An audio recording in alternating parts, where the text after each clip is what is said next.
Remember, life is a race. अगर तुम तेज नहीं दौड़ोगे तो तुम्हें कोई कुचलकर आगे निकल जाएगा। इंडिया में हर पीसीएम बच्चे को इस रेस के पहले और सबसे जरूरी पड़ाव से गुजरना होता है, द जेईई रेस। परसेंटाइल और रैंक के इस रेस में जीतकर आपको अपने मन चाहे कॉलेज में आने का मौका मिलता है। कुल मिलाकर अगर बाहर से देखो तो ये सीन कोई सर्कस से कम लगता है क्या? बस फर्क ये है कि यहाँ रिंग मास्टर खुद आपके अपने रिलेटिव्स होते हैं।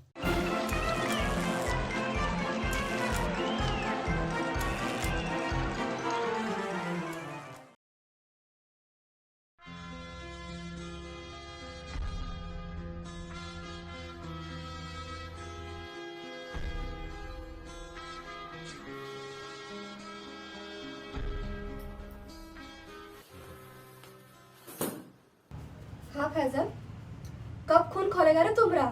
पबजी के नशे में धुन था जब तुम्हारे जेई मॉक का रिजल्ट आया। अब दिन दहाड़े जेई एडवांस के डेट्स भी आ गए। तुम्हारे पास से कब आएगा रे हमको खुशी? कब करेगा तू कुछ अचीव? कब बनेगा अपने भाई जैसा? आंखें देख अपनी, शरीर देख, है मोबाइल की स्क्रीन देख देख के आंखें लाल हो गई है। तोरे और वो गधे में कोनो फर्क नहीं। लेटे रहते हो सोफे पे, लेटे लेटे मोटे हो गए हो। अगर तुम यूं ही अपना बाप का पैसा, तुम्हारा और हम सबका टाइम बर्बाद करना चाहते हो तो अभी बता दो। नहीं, महंगा कोचिंग से निकाल के लगा देंगे किसी लोकल कोचिंग में। कम से कम बोर्ड्स का उतना कर लेना। घूर कहाँ रहे हो? माचिस का है? तुम्हारे सारे किताबें जला डालते हैं आज। हे माई, ए सुना। हम सारे जला देंगे। क्या काहे पास आ रहे हो? दूर रहो, छोड़ो मैं। क्या कर लोगे तुम? तुम्हारा किसी लोकल कॉलेज में एडमिशन करा देंगे हम।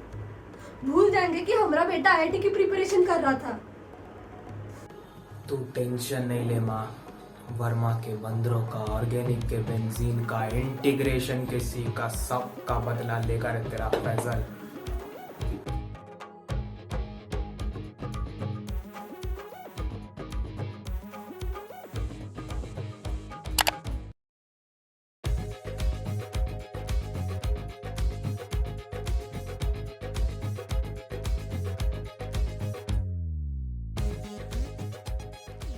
पहला पड़ाव पार तो हो गया, लेकिन अपने साथ ना जाने कितने गम ले आया।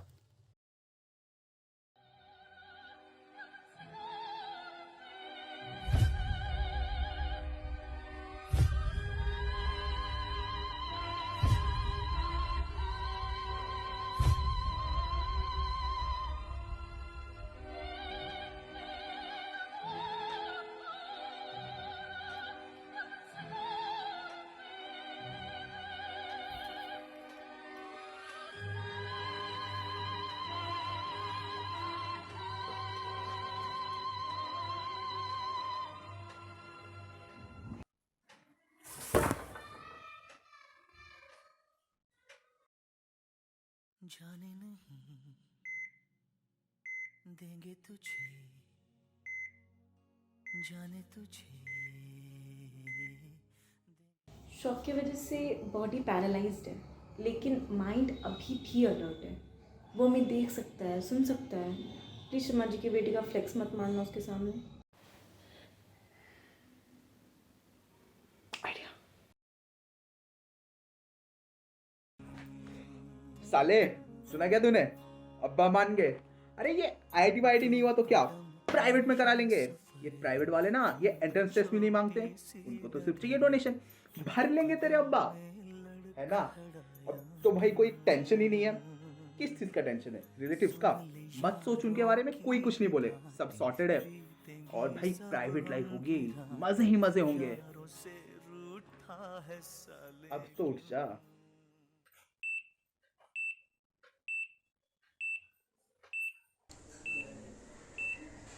कमीनों, कितना झूठ बोलोगे? ओए, उठ गया? अरे बोला इसने अभी। बच गया आप तो। अब आखिरकार ये पड़ाव भी पार हो गया।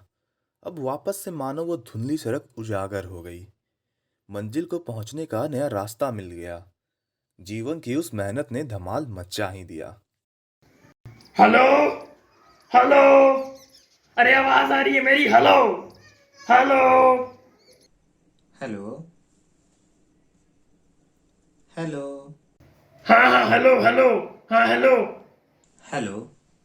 नमस्कार, मैं डमरू कुमार बोस, डी के बोस, जेई काउंसलिंग सेवा में आपका स्वागत करता हूँ। जेई में खुद का कुछ ना हो पाने के बावजूद मैं आपकी सेवा में 24 घंटे तत्पर हूँ। अरे आज लास्ट डेट है काउंसलिंग की। बेटा ये इतना स्लो क्यों बोल रहा है? नहीं नहीं, आप मुझे ये बताइए, आपकी प्रॉब्लम क्या है? हम अभी जेई की काउंसलिंग कर रहे हैं, अभी जूसा खोल कर ही बैठे हैं। हमें 90R में इलेक्ट्रिकल मिल रहा है। अब आप बताइए कि फ्रीज करें कि स्लाइड कर दें? अरे भाई देखिए, पहले तो आप ये समझिए, जोसा की काउंसलिंग कोई मजाक नहीं है, बहुत टफ है, काफी समय और शिद्दत लगता है। तो कुल मिला के बात ये है कि यही है। अबे तू बकवास बंद कर और ये बता कि करना क्या है, जल्दी। तो अभी आप अपने ठीक सामने देखिए, क्या दिख रहा है आपको? डेडलाइन। नहीं नहीं, डेडलाइन से पहले आपके सामने एक स्क्रीन रखा हुआ है, उस पे एक फ्रीज का बटन होगा। हाँ दिख रहा है, दबा दिया। नहीं दबाना था, अब आपके लग जाएंगे। हैं? नालायक, सुनता क्यों नहीं पूरी बात तू पहले? अच्छा सुनिए, अब एक काम कीजिए, उसके नीचे एक सबमिट का बटन होगा। सबमिट बटन, हाँ दबा दिया। नहीं दबाना था, अब आप अपने चॉइस एडिट भी नहीं कर पाएंगे। हैं? अब क्या करूं? अभी आप मेरे साथ दोहराइए, हे भगवान, हे भगवान, मुझसे जो पाप हुए हैं मुझसे जो भी पाप हुए हैं उनके लिए मुझे माफ करना। उसके लिए मुझे माफ कर दो। मैं आपके शरण में आ रहा हूँ। मैं आपकी शरण में। शरण? अरे मेरे को मरना नहीं है यार, मरना नहीं है। अरे एक दिन तो सबको मरना है, मौत तो सबके। वो कहते हैं ना, अंत भला तो सब भला। नहीं तो पिक्चर अभी बाकी है मेरे दोस्त। इतनी शिद्दत से मैंने तुम्हें पाने की कोशिश की है कि हर जर्रे ने मुझे तुमसे मिलाने की साजिश की है।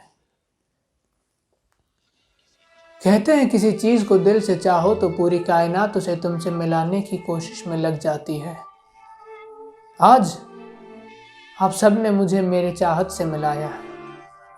Thank you very much. मैं आप सबका शुक्रगुजार हूं कि आपने मेरे ख्वाबों को यकीन में बदला। इतना कि I feel like the king of the world.